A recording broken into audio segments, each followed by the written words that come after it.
a continuar la doctora Patricia Bermejo.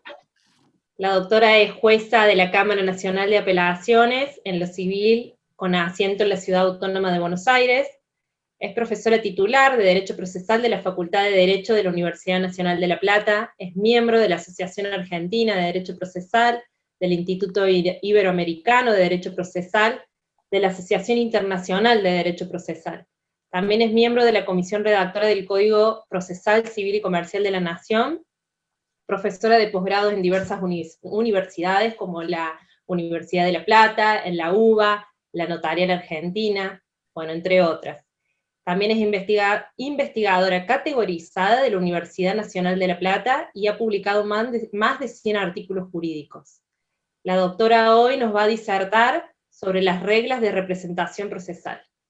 Voy a comenzar a desarrollar el tema, que ustedes saben que la idea de las jornadas preparatorias es poder alentar a aquellos que asistan luego para que concurran y presenten ponencias en el Congreso Nacional del año que viene.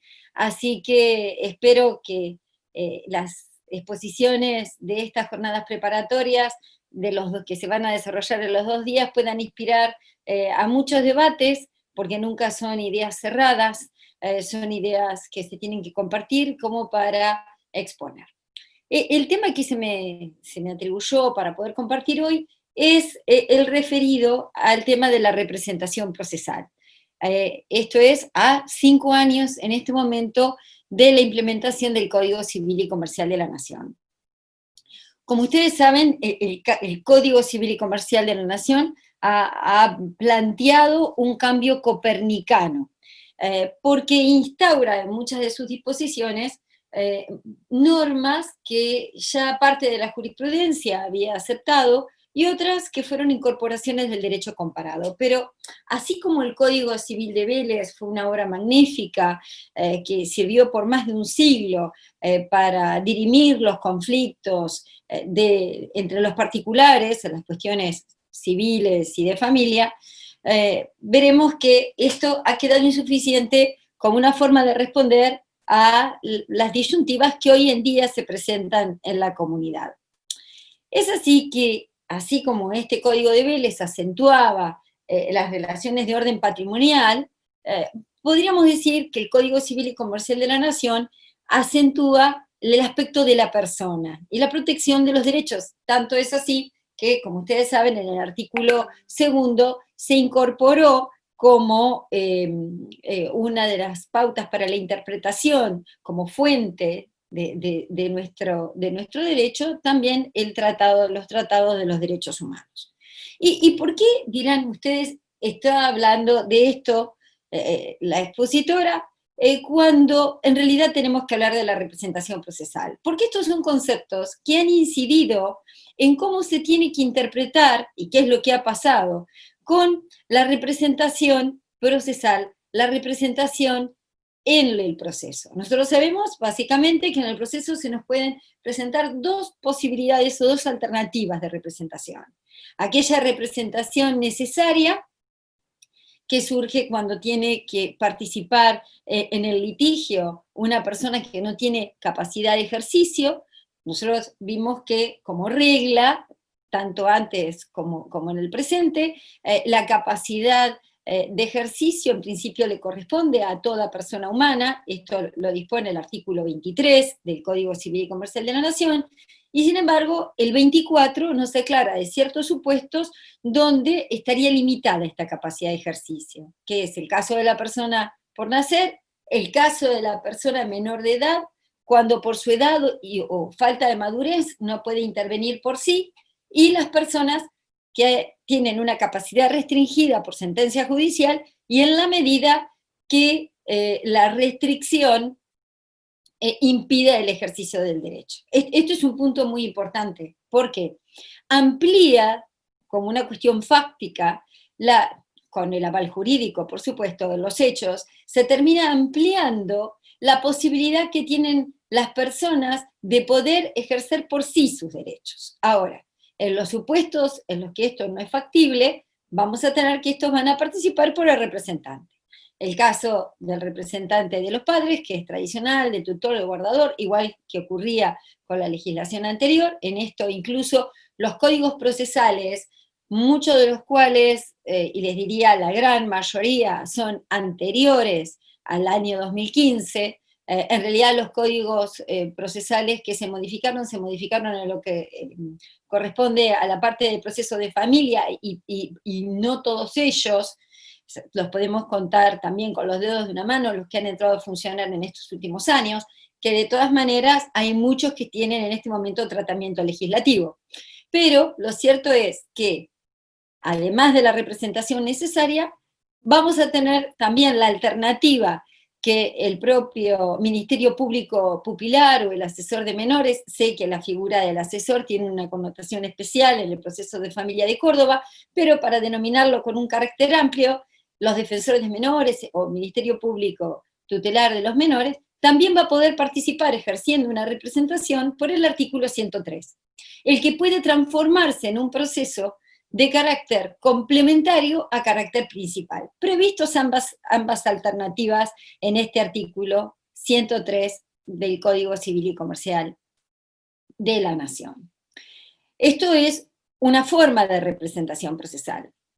Pero creo que en el avatar, en el desempeño cotidiano, se ha admitido esta intervención con este nuevo contexto. Y ha habido numerosos precedentes judiciales donde, al no haber intervenido el Ministerio Público Popular en todo tipo de proceso, aún de orden patrimonial, no solo los temas de familia, se ha declarado la nulidad de las actuaciones por esta falta de intervención de este funcionario público. Pero además hay otro tema que terminó siendo, y lo es en la actualidad, cuestionado, que es lo referido a la representación de los abogados cuando invocan un poder para representar a su cliente o a su parte. Para dirimir este tema, ustedes saben, yendo al final de la historia, para saber que ya fue el mayordomo el que cometió el hecho, como a veces pasa en los cuentos. Ustedes saben que la gran diferencia que existe en la jurisprudencia, y veremos por qué, está entre aquellos que dicen que aquel que participa, aquel profesional que representa con poder a su abogado, este poder tiene que ser hecho por escritura pública. Mientras que hay una postura que se asienta en la letra del Código Civil y Comercial de la Nación, que establece que basta un contrato o un poder dado en un instrumento privado, sin necesidad de que se confeccione en escritura pública. Hay una tercera postura, que incluso yo estaba viendo que en el Código Procesal Civil y Comercial de la provincia de Córdoba, del año 95, lo prevé la posibilidad de que se pueda también reconocer la firma por escribano, juez de paso, secretario judicial. ¿Qué ocurre en otras provincias donde no tienen esta alternativa como regla para todos los casos? También se ha admitido como una salida para que se pueda certificar la firma realizada en un instrumento privado. Lo cierto es que esta forma también de interpretar la norma llevaría a apartarse de lo que claramente dice el Código Civil y Comercial de la Nación. Ahora, para poder conocer del tema y cada uno de ustedes poder tomar una posición, tendríamos que analizar cuáles son las normas del Código que son operativas para poder tomar una decisión en el punto. Y así, por ejemplo, vamos a ver que una de las normas que tenemos que considerar es el artículo 358, el que se refiere a los hechos y actos jurídicos, que se refieren específicamente al tema de la representación. Esta misma norma admite, como también lo hacía el Código de Vélez, que los actos entre vivos pueden ser realizados por medio de un representante, excepto en aquellos casos donde la ley no lo admite.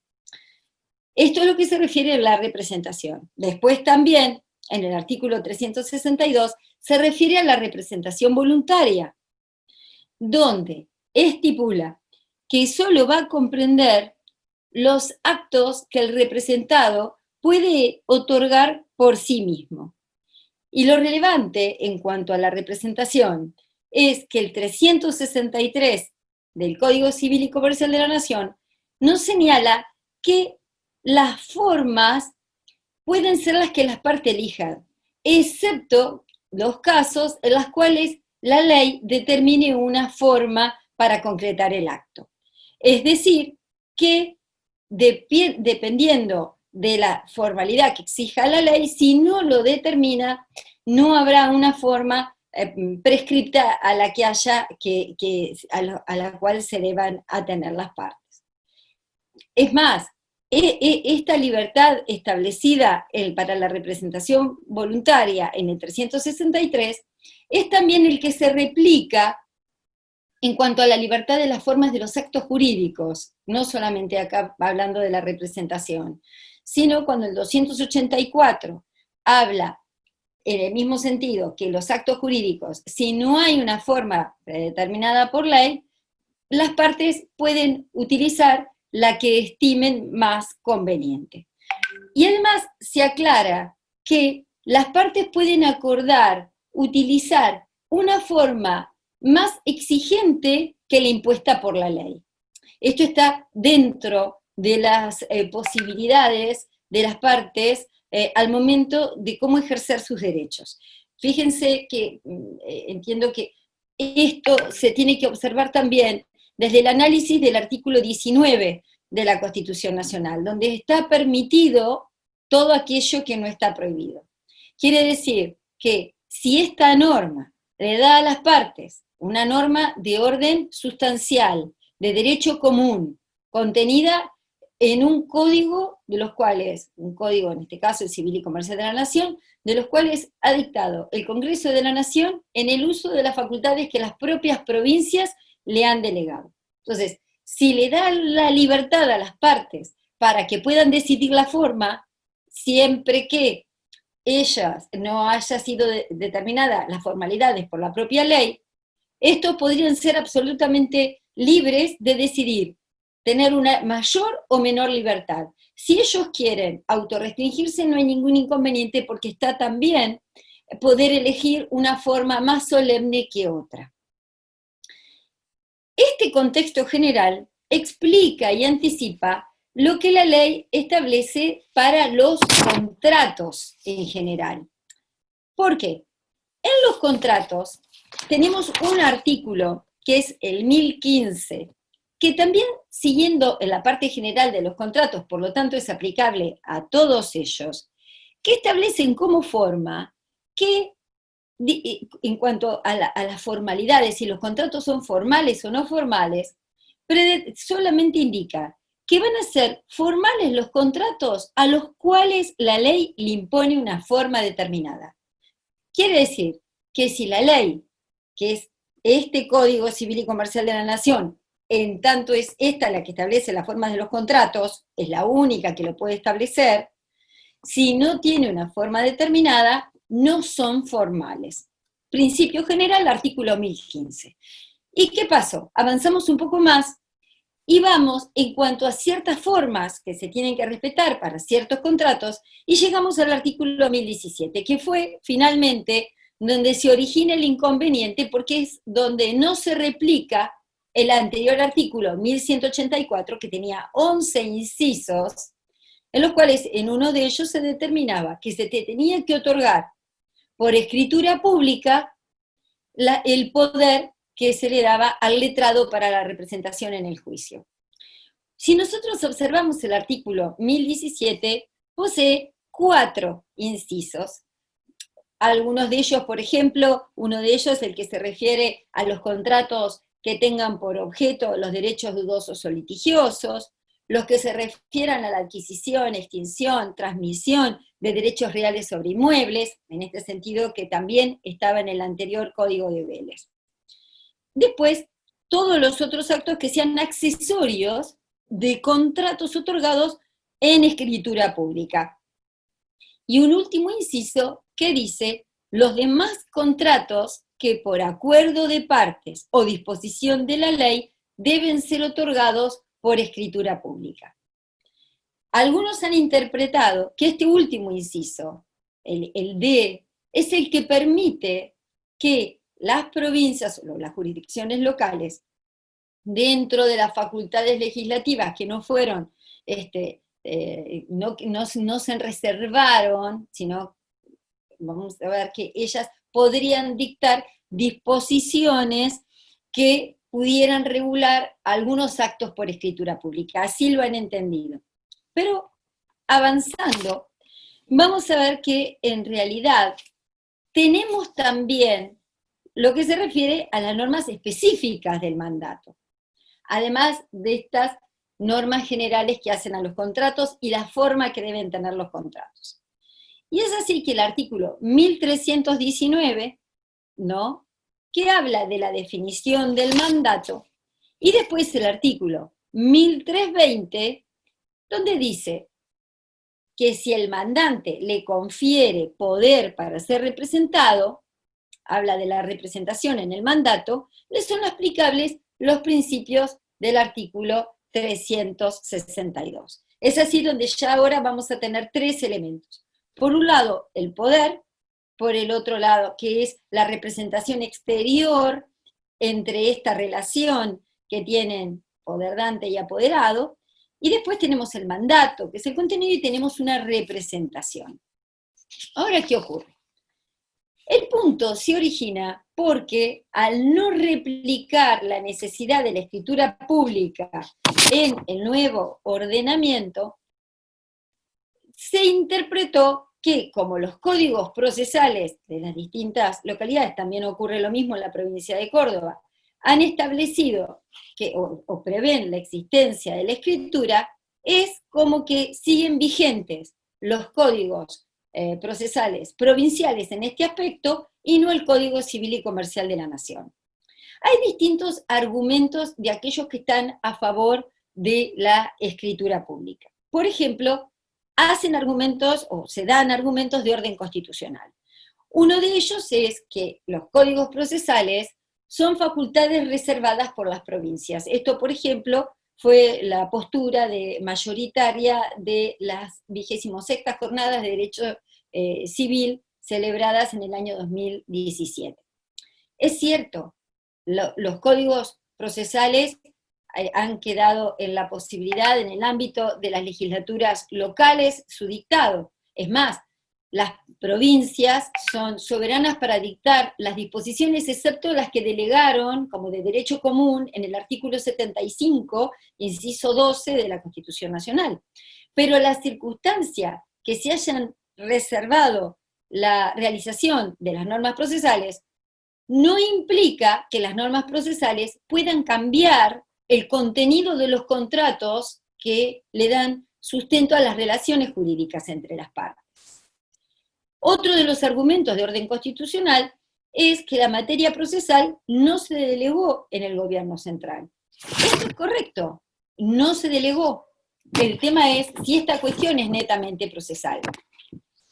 También se agrega en este mismo sentido que dice, bueno, si en realidad los recaudos para poder litigar se delegaran en el gobierno de la nación, se vulnerarían los artículos 5 y 6 de la Constitución de la Nación. Nuevamente, estos artículos se refieren a la prestación del servicio de justicia, que es uno de los compromisos de las distintas provincias de nuestro país, y que por lo tanto tiene que ser cumplido, y habría que ver si esto es un argumento que en realidad implica que justifique la pervivencia de esta disposición de los códigos procesales provinciales. Por supuesto, hay argumentos también en favor de que continúa la vigencia de la escritura pública como un argumento de orden legal.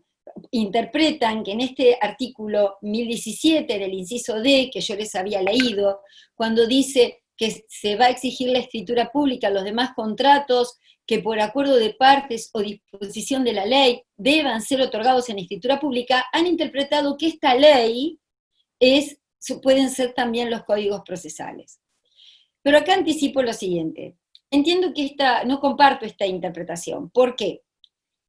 Si bien es cierto que el término ley, y por ejemplo lo que respecta al derecho a la protección a la vivienda, en ciertos casos, o en otros, que hace referencia a las distintas legislaciones, o hace referencia a la ley en sentido general, siempre tiene que ser completada en el sentido que el contexto, el sentido de esta ley, sea para entender con un concepto de progresividad el ejercicio de los derechos.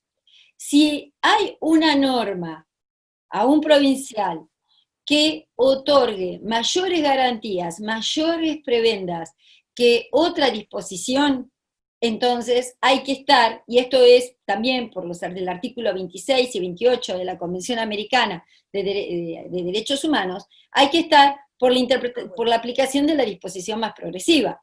Pero vemos que acá en realidad no amplía, sino que restringe. Después, otros de los argumentos son procesales, los que dan en favor de la pervivencia de la escritura pública. Por ejemplo, dice, el Código Procesal no se derogó. Es cierto, no se derogó el Código Procesal, no tiene tampoco cómo de ninguna manera se puede llegar a derogar. El tema es que estos códigos procesales responden a un concepto que estaba previsto en el Código de Vélez, y el Código de Vélez ya no existe. Y el mandato o el poder para ser representado en juicios necesitaba de una solemnidad que hoy en día no se repite.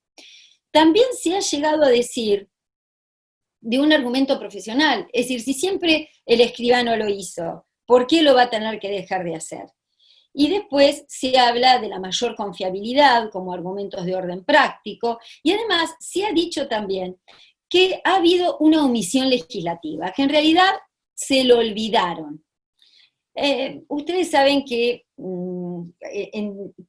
las posiciones son todas importantes, se pueden debatir, pero en realidad considero que la lectura de las disposiciones de derecho interno, no importa si son de orden provincial o son nacional, deben ser leídas en clave de convencionalidad. Después del fallo Rodríguez Pereira de la Corte de la Nación, donde incluso habla de un control de constitucionalidad, así como de convencionalidad que pueden ser dados en forma oficiosa, cuánto más lo tenemos que hacer cada uno de los operadores cuando aplicamos las disposiciones. Es decir, tenemos que interpretar las leyes desde la convención. Y por eso, si nos detenemos en el artículo 25 de la Convención Americana, cuando dice, toda persona tiene derecho a un recurso sencillo y rápido, o a cualquier otro recurso efectivo ante los jueces o tribunales competentes que la ampare contra actos que violen sus derechos fundamentales, reconocidos por la Constitución, la ley o la presente Convención. En este sentido, hay que recordar que el artículo 25 de la Convención utiliza el término recurso en una traducción de una originariamente escrito en inglés, en el sentido, dice, tiene derecho, se podría interpretar en el sentido de acción. Cuando, y esto vinculándolo con lo que el doctor Rojas hablaba sobre la tutela judicial efectiva y con qué clave tienen que ser interpretados, entendidas las disposiciones actualmente vigentes, tienen que ser entendidas en un sentido de una aplicación inmediata. A ver, nadie discute que la norma sancionada, en este caso el Código Civil y Comercial de la Nación, es directamente operativo, no necesita ninguna otra disposición que lo aplique.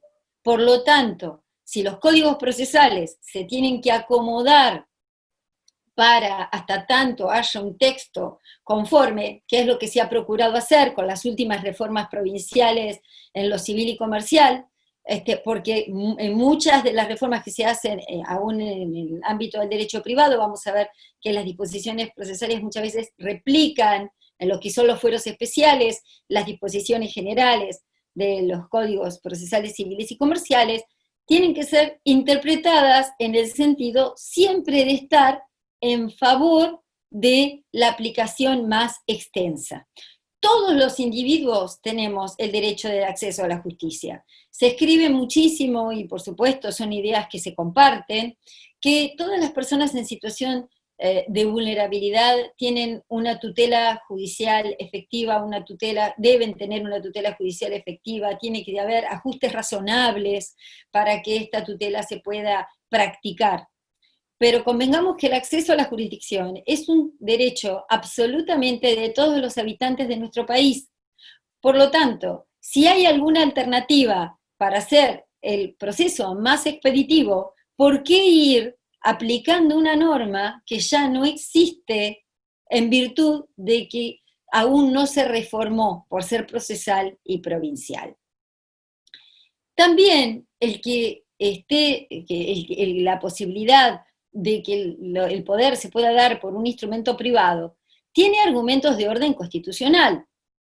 Cuando en el artículo 75, inciso 12, que habíamos mencionado, las provincias han delegado en el gobierno de la nación, en el Congreso Nacional, el dictado de las leyes comunes, estas leyes que van a determinar que el contrato de mandato, o la compraventa, o los contratos de consumo, o los actos jurídicos que se realicen en una de las latitudes de nuestro país, sea exactamente igual a los recaudos que se exijan en otra, muy distante, hace que a una uniformidad que asegura una coordinación y que además sea aplicable el artículo 7º de la propia Constitución, cuando establece que los actos válidos en una provincia de nuestro país serán válidos también en el otro. ¿Por qué? Porque estas disposiciones justamente de derecho común, comunes a todas las jurisdicciones, las tiene que dictar el Congreso de la Nación. Y es este Congreso el que establece las pautas. Esta competencia exclusiva fue expresamente delegada por las provincias al gobierno de la Nación. Y por lo tanto es absolutamente constitucional su dictado y por lo tanto también se tienen que respetar. Esto les decía que también desde la perspectiva constitucional implica una interpretación acorde al mismo artículo 19 de la Constitución. También hay argumentos de orden legal para estar en favor del instrumento privado. Es así que cuando el artículo 1017 no lo incluye, directamente tenemos que estar a lo que es no lo incluye. No podemos estar pensando si fue o no una omisión. Es una disposición que no está incluida. Además, conforme los artículos que habíamos referido del Código Civil y Comercial de la Nación al comienzo de la exposición, por ejemplo, el 1015, cuando habla de la libertad de los contratos, entonces no habría motivo por el cual establecer una formalidad que ahora la ley no establece. Creo en el fondo que estamos tan acostumbrados a ciertas disposiciones que las disposiciones cambian y nosotros no. En realidad, los cambios legislativos, muchos de ellos, han sido acompañados por grandes cambios sociales. Pero hay cambios culturales en la forma en la que se opera el derecho, que indudablemente algunos quizás lo tengan internalizados y otros, y creo que en realidad todos, debiéramos internalizarlos aún más, poder comprender la nueva dimensión que se le ha querido dar a las relaciones entre los particulares, y por supuesto cómo éstas inciden en el derecho procesal. Hay algo que siempre comparto con mis estudiantes de grado en la facultad, que es que las normas procesales no son más que las reglas de juego para la defensa de los derechos. El Código Procesal ni limita ni restringe. Cuando el Código Procesal nos habla del litisconsorcio, nos establece las pautas por las cuales nos vamos a manejar en ese litisconsorcio. Pero lo que nos va a decir finalmente el apuntador que dicta cuándo el litisconsorcio es facultativo o es necesario, va a ser la ley sustancial. El que nos dice cómo, por ejemplo, se acredita un nacimiento o el fallecimiento, va a ser el Código Civil y Comercial, no es el Código Procesal. Por lo tanto, el que nos va a decir cómo se tiene que hacer un mandato, también tiene que ser el Código Civil y Comercial de la Nación. Desde la perspectiva también de procesal, vamos a ver que el Código Procesal no regula los contratos. También es lógico que exista esta divergencia hasta tanto los códigos procesales provinciales no se modifiquen y puedan incorporar estos cambios que ya prevé el Código Civil y Comercial de la Nación. Y nunca una disposición procesal puede modificar un contrato. Por supuesto, desde también, es una realidad, la suscripción de un instrumento privado, un contrato por forma de instrumento privado, que hasta incluso puede llegar a tener la firma certificada si las partes lo desean, o si no, también recuerden, siempre se puede hacer por instrumento público, pero como facultad dentro del ámbito de decisiones de la persona. Esto implica finalmente, si se hace de forma privada, el compromiso y la intervención de un profesional, como es el abogado, que también implica una responsabilidad en el ejercicio de su profesión. Desde la perspectiva entonces convencional y práctica, facilita por supuesto el acceso a la justicia, porque se desprende de todos los formulismos. Es una forma distinta de poder interpretar cómo tiene que ser acreditado en el expediente esta relación. Hubo un plenario también en San Isidro, donde la posición mayoritaria estuvo por que continúe haciéndose por instrumento público. En aquel momento, en el voto de la minoría, uno de los jueces votantes, el doctor Zunino, dijo que se podría llegar a certificar por secretario o si no, firmas certificadas ante escribano. Pero como él mismo explicó, el juez votante referido, que esto soslayaría y desplazaría la responsabilidad propia y además la importancia que tiene la intervención del profesional. Por supuesto que cuando se modifican, y esto es algo propio de estos últimos tiempos, las propuestas legislativas han tendido a ayornar las disposiciones a este Código Civil y Comercial de la Nación. Dentro de las propuestas legislativas últimas que tienen tratamiento legislativo, tenemos entre otras el caso del Código Procesal Civil y Comercial de la Provincia de Buenos Aires, y también el Código Procesal Civil y Comercial de la Nación, que, como explicó el doctor Arasi, tiene tratamiento legislativo desde el año pasado, desde el mes de septiembre, a lo que él hizo referencia cuando nos contó y nos explicó lo que se refiere a los principios. En el proyecto de código se admite la posibilidad que los letrados puedan acompañar un instrumento privado para acreditar la representación de su parte, sin perjuicio, por supuesto, de que si desean continuar haciéndolo por instrumento público, sí puedan hacerlo, pero no que sea una manda que le tenga que establecer un órgano jurisdiccional. Por supuesto, desde lo personal, respeto a las posiciones que son distintas, como ustedes podrán adivinar cuál es la que tengo yo, pero de todas maneras entiendo que estamos en un momento de transición y que los derechos siempre están en un completo cambio, en un completo avance. Cuando se modificó, les decía, el proyecto de Código Procesal Civil y Comercial de la Nación, expresamente se incorporó la posibilidad de que fuera solo por instrumento privado. Y además se incorporaron otras modificaciones que también pretendieron agilizar la intervención de las partes. Por ejemplo, que no tenga que acompañarse las partidas que puedan acreditar la relación entre los padres e hijos. Un tema también vinculado con el mandato y esta representación, que igual yo estaba viendo que el Código de Córdoba, ustedes saben que si uno hiciera una lectura comparativa de todo el país, nosotros tenemos, porque esto ya viene del año 1968, la sanción de un Código Procesal Civil y Comercial en aquel momento de la Nación, que se replicó prácticamente en todas las provincias del país. Finalmente hubo una reforma importante en la provincia de Buenos Aires que lo hizo diferente, después se modificó en el año 2000 el Código Procesal Civil y Comercial de la Nación, que es las modificaciones que hizo mención el doctor Rojas, de los procesos que tienen pendientes, pero convengamos que la provincia de Córdoba ha tenido cierta autonomía y cierta historia y donde ha tenido disposiciones que se apartan de los dos códigos y que ahora la veo con esta lectura que uno hace desde el Código Civil y Comercial de la Nación, que les diría que están mejor posicionados que otros códigos procesales del país. ¿Por qué?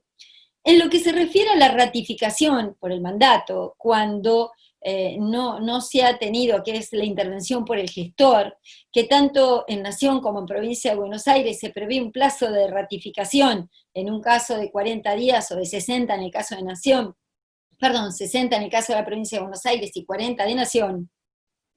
Yo veo que en realidad en la provincia de Córdoba, no se los voy a aplicar a ustedes, que deben ser la mayoría de allí, tienen un término mucho más amplio, pero no solo esto. ¿Qué es lo que pasa? Ahora, el artículo 370 del Código Civil y Comercial de la Nación establece que si la ratificación del mandato, es decir, cuando la parte sin tener poder ha realizado un acto y se tiene que ratificar, y esta ratificación depende de la autoridad administrativa o judicial, el término se extiende a 3 meses. ¿Qué implica esto? Situación en la que yo todavía no he visto precedentes en la provincia de Buenos Aires ni en Nación. Que estos 40 y 60 días se tendrían que llevar por el Código Civil y Comercial de la Nación a 3 meses. ¿Y por qué les decía que ustedes están mejor? Cuando el artículo 92 se prevé la representación del cónyuge, parientes o ausentes dentro del 4º grado, sin necesidad de acompañar poder, ¿no?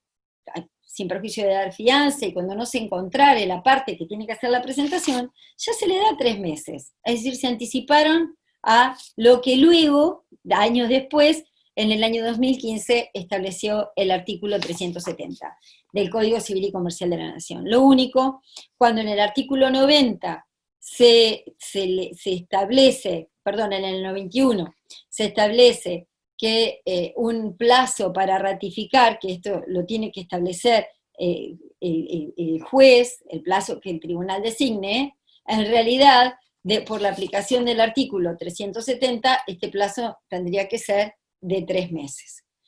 La reflexión que puedo hacer al respecto es que en realidad el Código Civil, como ustedes saben, siempre computa por días corridos, hábiles e inhábiles, mientras que los plazos procesales son solo hábiles, así que en este caso habría un plazo de orden legal que se antepone al de orden procesal.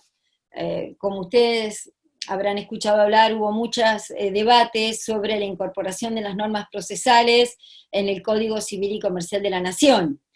No ya la circunstancia de modificar un contrato y cómo esto puede repercutir en el proceso, sino porque este Código Civil y Comercial de la Nación tiene muchísimas normas de orden procesal, además, por supuesto, de haber incorporado expresamente entre los artículos 705 a 723 las normas de proceso de familia.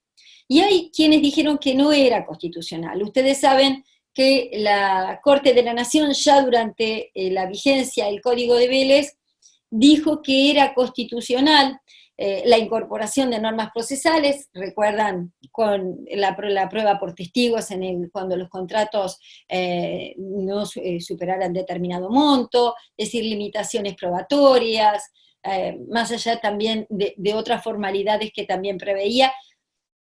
Vamos a ver que en la actualidad hay muchas más. De todas maneras, interpreto que estas normas no son meramente procesales, sino que son de orden convencional, por lo tanto, pretenden asegurar un piso de marcha mínimo para una prestación del servicio de justicia a lo largo de nuestro país.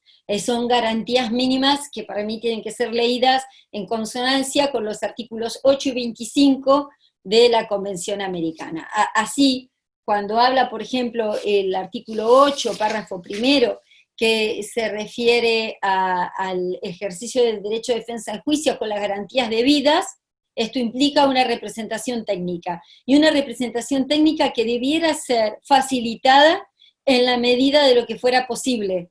Por lo tanto, ¿por qué exigir una reglamentación y una formalidad cuando antes se justificaba porque el Código Civil lo preveía, cuando ahora ya esta disposición se cambió. Y ahí sí, un desfasaje temporal entre códigos procesales que nacieron años anteriores. Entiendo que esta disyuntiva siempre se tiene que definir en favor del Código Civil y Comercial de la Nación. En tanto, esta disposición implica en muchos de sus contenidos una aplicación directa de normas de orden convencional, que también han sido la Convención Americana expresamente incorporada entre uno de los tratados internacionales que prevé el artículo 75, inciso 22. Por lo tanto, esta tiene que ser siempre dada a una lectura integrativa, el tratar de sumar, el tratar de facilitar, pero no solamente para aquellos que están en una situación extrema, absolutamente para todos, y además ayudar a crear conciencia. Recuerdo, y seguramente muchos de ustedes también, que eran todos los comentarios y temores que todos nosotros teníamos, les diría, en julio del año 2015. Primero dudábamos a comienzos de ese año y el año anterior si se iba finalmente a sancionar este código. Se hicieron muchísimos cursos de formación, necesitábamos hacerlo. Hubo muchos temores, incluso conozco de personas que optaron porque estaban en condiciones de hacerlo, de retirarse o de jubilarse, porque dijeron yo no voy a volver a estudiar todo, era una chance. Estar activo implica siempre formarse, como es en este momento todas los TICs, las técnicas inteligentes, todas las técnicas digitales en la administración de los procesos, que siempre nos llevan a estar en un paso más adelante, en un paso de duda, en un paso de definición, en un paso que la gente necesita que se dé, con notificaciones distintas, el uso del WhatsApp, del mail, e incluso, por ejemplo, las reuniones por Zoom. Me quedan 2 minutos para ser absolutamente precisa, y en este tiempo, ya que no va a haber oportunidad de hacer preguntas, así que lo que, como dijo Roland, puede ser una gran ventaja, o debates, pero bueno, encantadísima y estoy abierta a que lo podamos hacer en cualquier otra oportunidad, cuando la doctora Salazar, la doctora Solá dispongan, porque lo enriquecedor es este intercambio, que lamentablemente no se puede dar, pero tomé para compartir con ustedes. En esto siguen siendo 2 minutos, que ya se va a hacer uno dentro de poco para llegar a los 30, unas palabras de Morello, en un libro de los que tanto escribió, se llama Memorias, bases de una vocación. El doctor escribió innumerables obras, y ustedes saben que este año, la semana pasada, el día 27 de agosto, fue el aniversario de su natalicio. Se hicieron unas jornadas en el Instituto de Derecho Procesal de La Plata, patrocinadas también por la asociación, y ha sido un gran maestro, el doctor Morello, y realmente tiene lecturas que siguen teniendo tanta vigencia antes como ahora.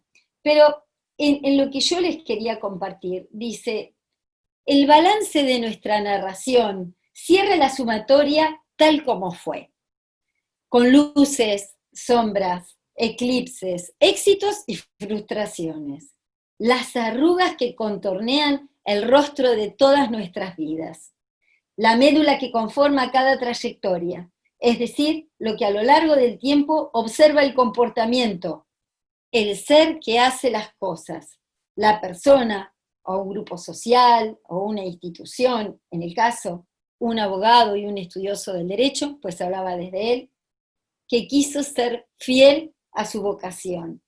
Y, como Mauro Capelletti o Amílcar Mercader, afirmar el acceso a la justicia y sentir al derecho como una imprescindible clave para poder materializar los cambios e innovaciones que aseguren la llegada al Estado de justicia. Así que, colegas, hacia allá vayamos, todos juntos, aprendiendo y sumando.